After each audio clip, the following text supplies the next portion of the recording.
Welcome to Comic Power. I am your host, Comic Killer 72.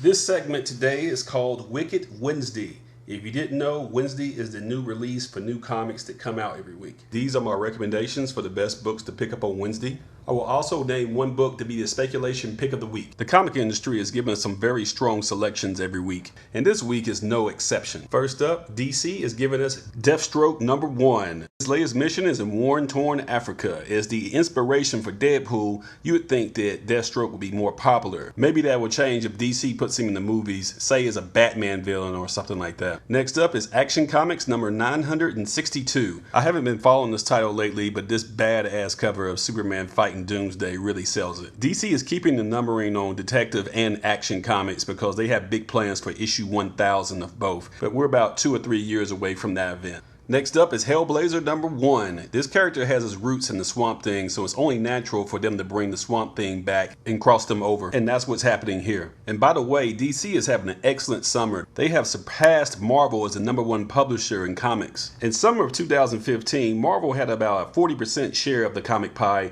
DC had about 27%. Fast forward to summer of 2016, and DC has about 41%, and Marvel has 35%. The other 25% are divvied up by indies like Image and Valiant and Darkhorse, etc. And this is good news for DC because they've been trying to take on Marvel in the movies, and so far they have not been successful as they'd like to be, but getting back #1 in the comics is a big deal. And the relaunch with Rebirth has been a tremendous success. But the question is, can you keep it up? Can you keep this going once all the newness of all the #1s go away and you get to your C and D list characters? Will it sell as well? For example, the Blue Beetle #1 drops this week. Is anyone really interested in seeing this title? Speak up now.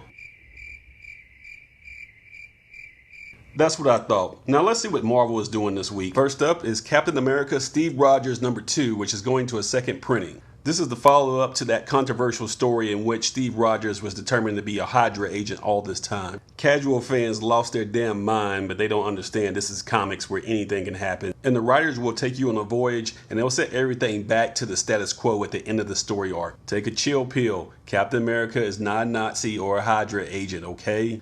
Next up is Deadpool #17. On the cover with him is Madcap. He's one of those D-list forgotten characters that they tried to reintroduce in Deadpool and the Mercs for Money miniseries. Deadpool's gotten so off the wall crazy that they can bring these characters back and it will work within his universe. That would include Madcap as well as Slapstick, shown here in his 1993 short-lived title. If you're interested in the origin of Madcap, his first appearance is in Captain America #307 back in 1985. Next up is Moon Girl and Devil Dinosaur #10. Despite having very low sales for a comic series from Marvel, they're continuing her series because they got real big plans for the character. I could see an animated series happening for this. In this issue, they're crossing her over with Miss Marvel, which is a good idea because they're both Inhumans. Next up is Star Wars #22.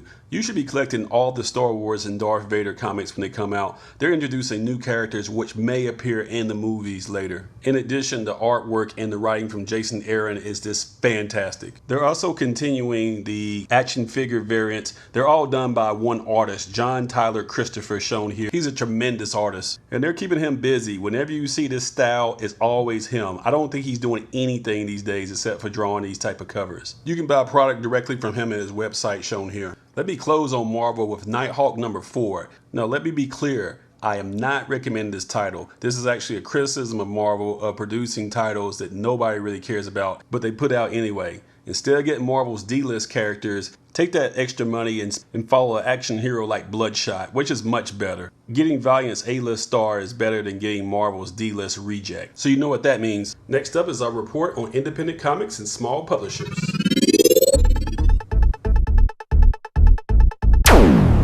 Next up is Sombra #2. This is #2 of a 4-part miniseries from Boom Studios. It's the story of a DEA agent that disappears on the Mexican border, and he winds up brutalizing the cartels he was sent to investigate in the first place. Years later, his daughter is sent in to try to stop him. If you love Apocalypse Now, Scalped, Heart of Darkness, or Savages, this is for you. Next up, and also from Boom Studios, is Joyride #1, which is going to a 3rd printing. This is like the Runaways meets the New Avengers, but in outer space. So if you like those, you really will dig this. Next up is Kingsway West #1 from Darkhorse Comics. This is the story of a Chinese gunslinger named Kingsway Law who's just trying to find his wife. Along the way, he's got to battle magic, monsters, and racists. This is written by the acclaimed writer Greg Pak, who's famous for creating and writing the Planet Hulk saga. Everything Greg touches is incredible. So pick up Kingsway West and support him. Next up is Tank Girl, 2 Girls, 1 Tank, number 4 from Titan Comics. Tank Girl has a real strong cult following. It actually predates Deadpool and Harley Quinn, is balls to the wall crazy. And she is one of the most cosplayed characters you're going to find at the Comic Cons. So if you've been seeing women dressed like this at cons for years and just didn't know who the character was, that's who they're trying to do, is Tank Girl. But anywho, this is the final issue of this 4-part miniseries, but there will be more Tank Girl miniseries to come, don't worry. Next up is the speculation pick of the week.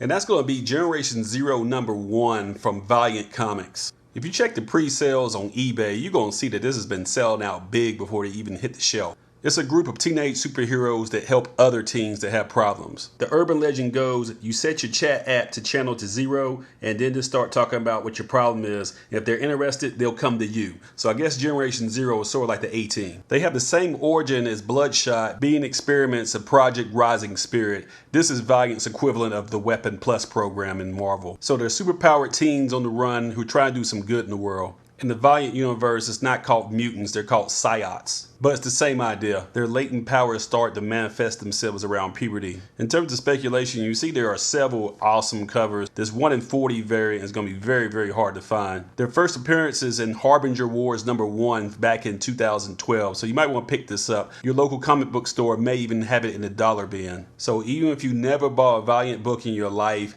buy Generation Zero number 1. It's going to be great. Next up, and also from Valiant Comics, is Faith number 1, which is going to a second print.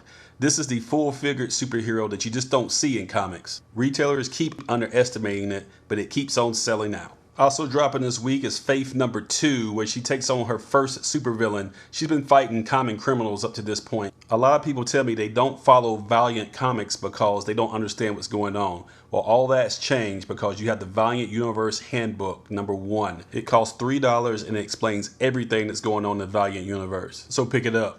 New Comic Day isn't complete until we see what Image has to offer, and that is Lake of Fire number 1. Some medieval knights in the 13th century in France must fight off space aliens. I can dig it, that's a pretty interesting premise, but every time I see medieval stuff, I always think about the Renaissance fair for some reason. Next up is Chew, issue number 57. The writer and creator of this says that he's going to finish this at 60 issues and not just string it on forever, so this is going to be the last story arc. Chew number 1 from 2009 is a modern classic, and a 9.8 CGC will run about $400, so you might as well get on board with the end of this title. And last but not least is Renato Jones, the 1% number 3, which is going to a second printing. Every single issue in this series so far has gone to multiple reprints. Issue number 4 also drops this week, and this is the first print. Renato Jones is sort of like the Punisher for the upper 1% elite that exploit the smaller people.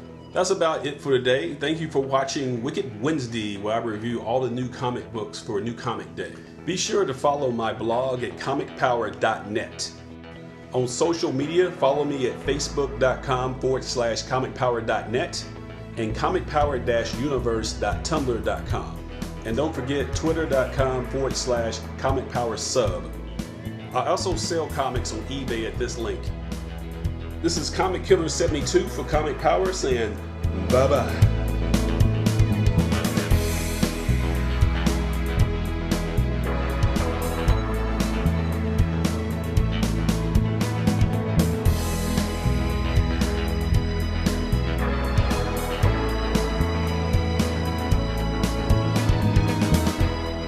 And don't forget to share this video, click on subscribe, give it a thumbs up, and tell everyone you know about this channel to help it grow.